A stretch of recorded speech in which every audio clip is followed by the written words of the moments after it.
Hey guys, it's Chris, and welcome to the Toned and Toneful Self-Actualization Video Podcast, episode number 47. Good things come to those who don't care. So in this week's episode, guys, I'm going to be talking about quite a funny subject. And I know the title's a little bit clickbaity, but I put it that way for a reason. There's a lot of things that have to do with this subject that I think a lot of people have always thought of. Good things come to those who wait. Good things do come to those who wait, but it would even be better to say good things come to those who don't care. And while that statement isn't exactly true in itself the way that it's said, it is actually incredibly true when we live our lives out that way. When people think about the results that they get when someone is nonchalant, whether that comes to results in getting gigs, or whether that comes to results of being a good leader, or that comes to the results of being a good dater, all these types of things in life come from people who are able to live in the moment and actually enjoy the process more than worrying about the result. This can be hard for a lot of people. And one of the things that I've come to recognize is that the people who want results the most tend to suffer the most when trying to get those results. They're looking for people to see that they've done a lot of work. They're looking for accolades. They're looking for compliments. And while the people around them might actually give them those accolades or maybe give them those compliments, they typically aren't the people who are the most successful in whatever avenue that they're pursuing. So when I say good things come to those who don't care, it is actually coming from the mindset that we are able to live out the things that we want to do without the worry of the results, either impressing others, impressing ourselves, and with that neutral mindset, we actually open up something very special. What is that very special thing, you might ask? It gives us the ability to allow us to channel our inner truth, and on top of that, to look at things neutrally and make adjustments to our actions that we're taking. A lot of people will study for a test, and they'll greatly care about that test. And I remember being in school and the people who studied for the test the most, or the people who were in a play and they were looking and they worried about their lines the most. They memorized every line and they painstakingly went over every line.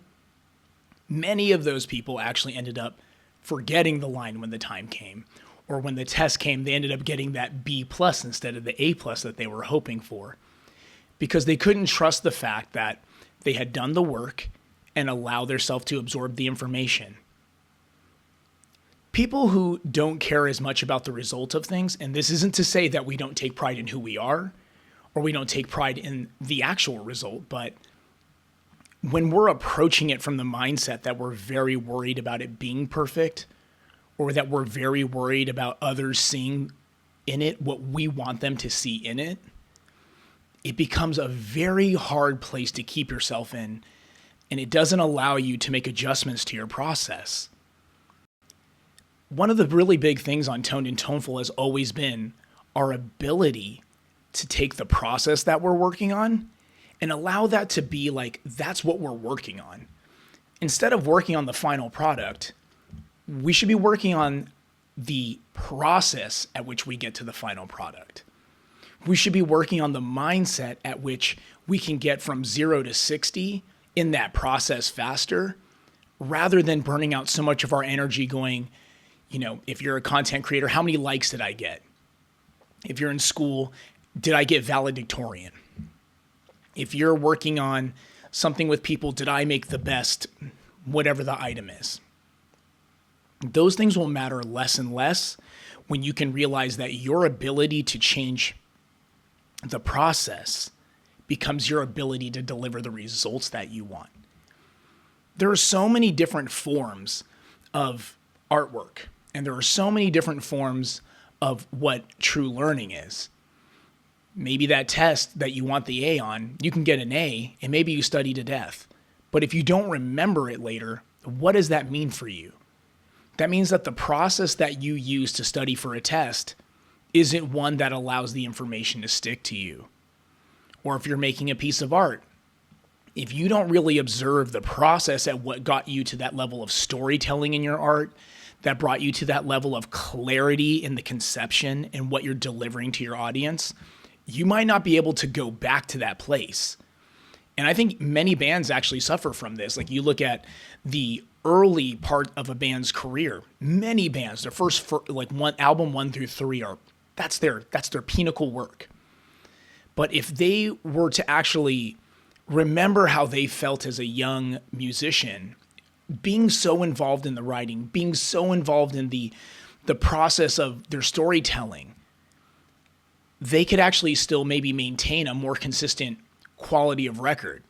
We tend to notice that as bands get older, they get better production. The album sounds better. But typically, a lot of people will say they become sterile or they become hollow.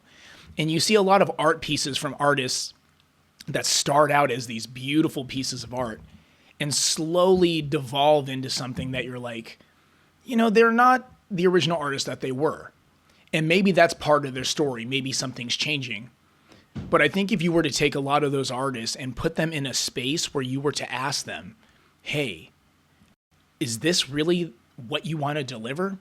Many of them would say, I remember being young and being able to deliver something that was incredibly special that is now turned into, me just trying to maybe fulfill my payment plans of my life. I have to pay my bills. I have to do this. I have to maintain my reputation.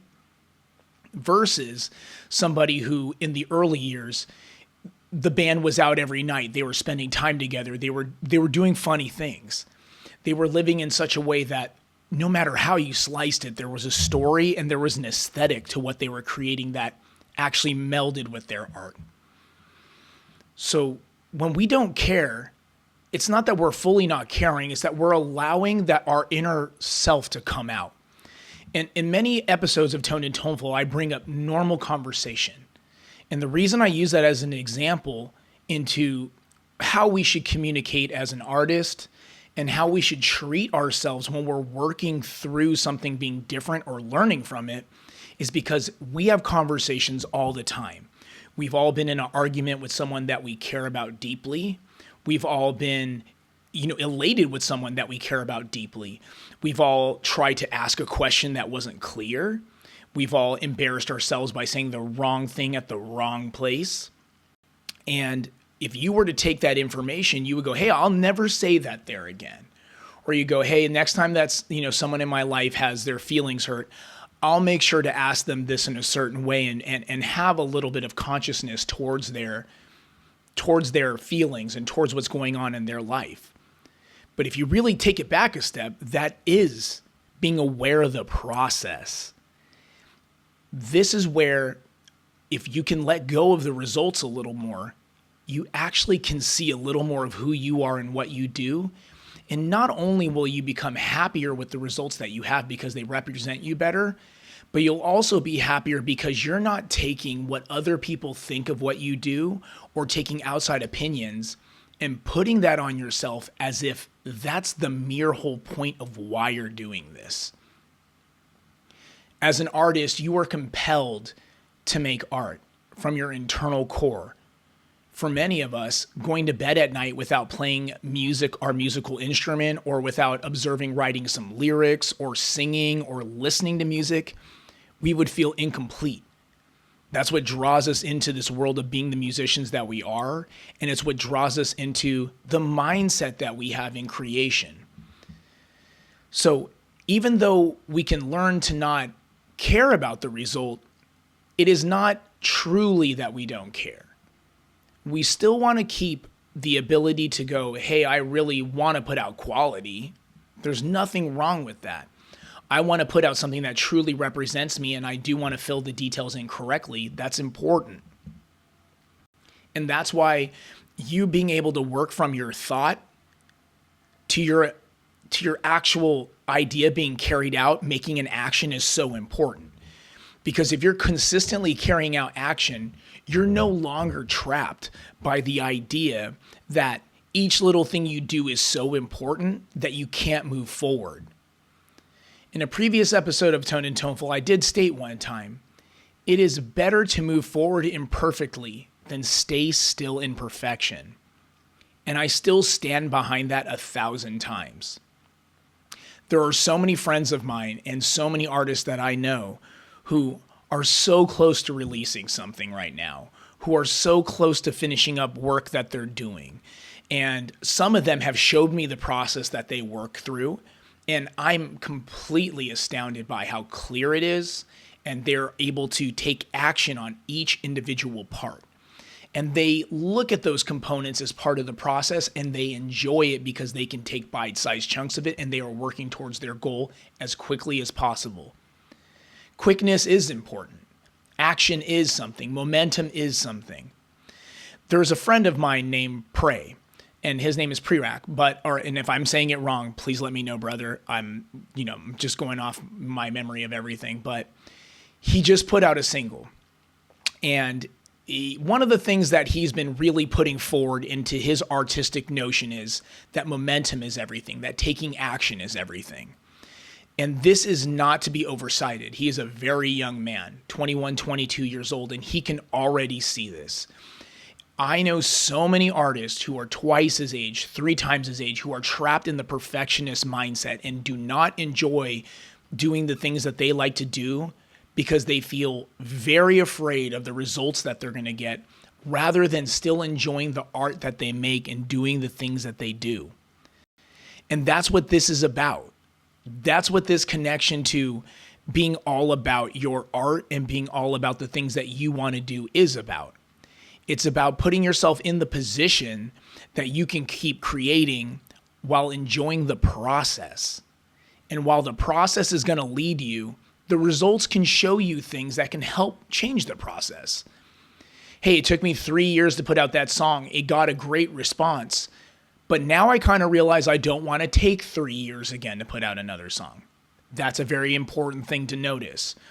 Or you notice that people say the song was amazing, but it was mixed in a way that it was hard to hear all the parts. Aren't you excited to make another song so that people can hear something that's mixed properly from you? Aren't you excited to maybe you do an art piece and people are like, wow, this is really wonderful. It'd be cool to see something with colors in it. And maybe that piece was black and white. Aren't you excited to take yourself out there and make something that has color in it? These are the ideas that I'm trying to push forward, because action will beget you the process, and the process will get you the results that you want, because you can learn from life. And there is just no greater teacher than literally living through the actions that you do and being connected to them. I cannot tell you how many people get really heady and they get in their head and they turn these things that are really beautiful that they do by their nature, these really beautiful, whether it's melodies they make, guitar parts that they do, and they just trap themselves in this process of, well, if it's just this much better, then it'll make sense. I watch someone else on social media play something like this and I want it to sound like that. Well, that's great and dandy, and I want you to achieve maybe goals that you have later, like when you watch someone do something and say, hey, I admire that. We must remember who we are as well. This was a really big learning process for me in Breathe the Life. I spent a long time on my first single, Breathe the Life, kind of going back and forth on a bunch of parts. And the funniest thing about it is, there was one day I sat there and I was like, hey, God, I just need to just do this. I can no longer live in a world where I talk about music that I don't release. I express ideas that are dead ends because they don't have any action behind them. So I just took a moment to sit there. I plugged my guitar in. I warmed up where I felt like I played clean. Like I'm just playing clean today. I feel in tune with the instrument. When I listen to something and I can hear that back in my head, and I literally just press the space bar or, press the record button, and I went through with my parts. And the parts that got the most compliments were the ones that I recorded immediately. Some of the parts that I had been like painstakingly like beating myself up over, it's not that anyone said that they were bad, but they didn't get anywhere near the attention that you would have thought they would have gotten. So the takeaway from today's Toned and Toneful is, and when you're looking at application to your own life, is what things am I doing and am I working on that I can push forward and finish? How many things do you have on your docket that are very close to done that aren't done? Why aren't they done? Maybe you're waiting on something from someone else. I get it. Maybe that particular project might need some time. But if it's something that you can do something about, this is the ample time. This is the perfect moment to take upon yourself and go, you know what? How can I finish that this week? Most projects you can finish within a week. You can finish within a month. And you could be living the understanding of what your art and what you have done within the next few weeks, within the next month. And you can get feedback and you can work on something new. If your next song you want to have more intricate guitar solos, well, I recommend you practice every day during the month that you're getting feedback from people, that you're getting feedback from yourself. Hey, I listened to this and I realized I would change this. And those are all wonderful things to notice. So take the time and in the moment to look at what you have in your life that you can finish. And this can be as simple as anything from, hey, I said I was going to repaint my room. Hey, I said I was going to go to the store and get these few things because I was going to put together this project. I haven't even gone to the store yet. Hey, I said I was going to finish this online application to this college. Hey, I said I was going to... All of these things are things that can be absolutely tied up. None of these things have to be left sitting as like some open-ended project where you're too tired or you're too boggled down to take care of it. What else is your life about? And that's why if you take a little bit from the last episode, when you minimize, you maximize part 2, start making some goals where you can funnel down. Start bringing some of these ideas to a place where you can actually lock in and make something really wonderful for yourself. You deserve it, and the world deserves your art. This is always what I'm going to stand behind on Toned and Toneful, because the whole point is to be in the mental space to create a physical space. The mental space is the process. The physical space is the release. Whether that is a auditory release, that is a physical item release, whether that is you building a guitar, whether that is you making a violin, it doesn't matter. It can be any form of project that you want. But it really is about tying that down and looking at your artistic process so that you can make adjustments. Don't allow yourself to be stuck in a place where you don't get to tell your story. Don't allow yourself to be stuck in a place where you don't get to fulfill your purpose and your passion. I understand that all of us have bills to pay and all of us have little things that have hurt us in life, whether that's someone saying something mean about something we've done or someone coming down on us about how our personality is or how we express things. But if you take a step back and say, hey, I'd rather be cool to 1% of people and 99% hate me, that'll bring more people into your world around you in your community than it will be to be a mediocre person in 100% of people's eyes. We all don't want to be mid. Come on now. So take these thoughts in mind as you work on your next project. You know, I'm always here for you guys. I'm a comment away. If you have any ideas, if you made it this far in the episode, if there's anything you want to say, please write it in the comments. Remember that Toned and Toneful is about the community, and when you guys reach out to others and show people this helps me get the message out about being the musician that you want to be, having the mindset that we want to have, and living with the happiness that we deserve when we're putting the time into our development. So I want to thank you guys for watching episode number 47. Good things come to those who don't care. And have a great week, guys. Till next time. And above all else, stay toned and toneful.